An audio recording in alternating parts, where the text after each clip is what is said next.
Urteetako tximurrez betetako eskuek, gure seme-alabak zaintzen dabez, bizia emoten dabe.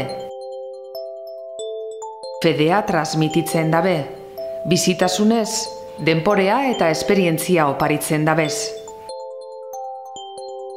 Eta krisialdian, murrizketen aroan, ondorio gordinak zuzenean jasan dabe,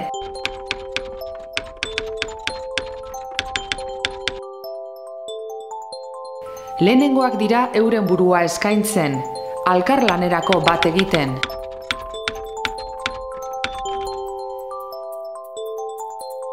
Horregaitik, egokie eta zuzenda gaur be, egun batean babestu, elikatu, osatu, lagundu euskuen eskuak, gaur be, gordeten, jasoten gaituen eskuak dirala esatea.